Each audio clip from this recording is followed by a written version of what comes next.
हमारा अगला वर्ड है स्टॉन्च। पता है ये वर्ड थोड़ा सा ट्रिकी है क्योंकि इसके दो बिल्कुल अलग मीनिंग्स हैं। एक तरफ तो ये एक वर्ब है यानी एक क्रिया, और दूसरी तरफ ये एक एडजेक्टिव है यानी विशेषण।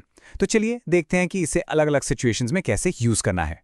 ओके, सो सबसे पहले चलो देखते हैं कि स्टांच को एज अ वर्ब कैसे यूज करते हैं।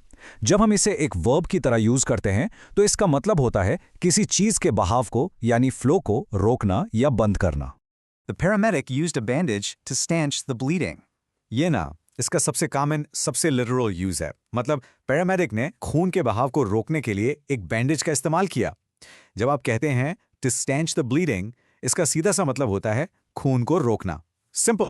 They tried hard to stanch the flood of customer complaints. अब देखो, यहाँ पर चीजें इंटरेस्टिंग हो जाती हैं। यहाँ हम किसी खून या पानी की बात नहीं कर रहे हैं, हम बात कर रहे हैं कस्टमर कंप्लेंट्स की फ्लड को, उनकी बाढ़ को रोकने की। समझ रहे हो? तो ये इसका एक मेटाफोरिकल यूज हो गया। The new policy is an attempt to staunch the loss of company profits. बिल्कुल पिछले एग्जाम्पल की तरह ये भी एक बिजनेस रिलेटेड एग्जाम्पल है।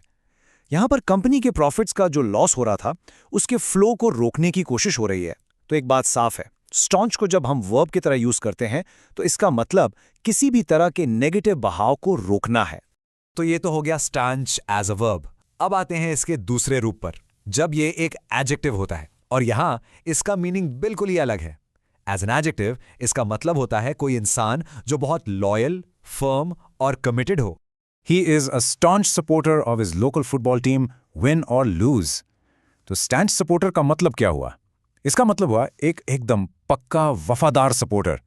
वो फैन जो टीम चाहे जीते या हारे हमेशा उसके साथ खड़ा रहता है, एकदम loyal. She has been a staunch friend to me for over 20 years. और देखिए दोस्ती में भी ये वर्ड कितना अच्छा लगता है।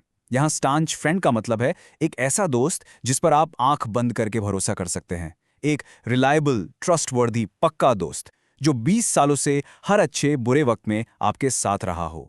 The Prime Minister thanked his staunch allies for their unwavering support during the crisis. चलिए अब एक रियल वर्ल्ड एग्जाम्पल देखते हैं जैसा आपको न्यूज में मिल सकता है। यहाँ staunch allies का मतलब है वो सहयोगी, वो पार्टनर्स जो बहुत फर्म और लॉयल हैं, जिन्होंने मुश्किल वक्त में, क्राइसिस के टाइम बिना डगमगाए पूरा सपोर्ट दिया, सॉलिड सपोर्ट। तो आई होप अब आपको इसके दोनों मीनिंग्स अच्छे से क्लियर हो गए होंगे। चलिए आगे बढ़ते हैं और इसके कुछ सिनोनिम्स और एंटोनिम्स पर भी एक नजर डाल लेते हैं। तो स्क्रीन पर देखिए, जब स्टैंच एक वर्ब है यानी रोकना, तो इसके सिनोनिम्स क्या होंगे? सिंपल है, स्टॉप, हॉल्ट, रिस्ट्रिक्ट। और इसका उल्टा यानी एंटोनिम्स वो होंगे रिलीज या लेट फ्लो। ठीक है, अब आते हैं एडजेक्टिव वाले मीनिंग पर। जब इसका मतलब लॉयल या वफादार है तो सिनोनिम्स होंगे लॉयल, फेथफुल, स्टेडफास्ट। और इसके ऑपोजिट्स होंगे डिसलॉयल, अनरिलायबल या फिकल, यानी वो जो भरोसे के लायक ना हो। बस आज के लिए इतना ही, मिलते हैं नेक्स्ट वीडियो में। Happy learning, bye bye.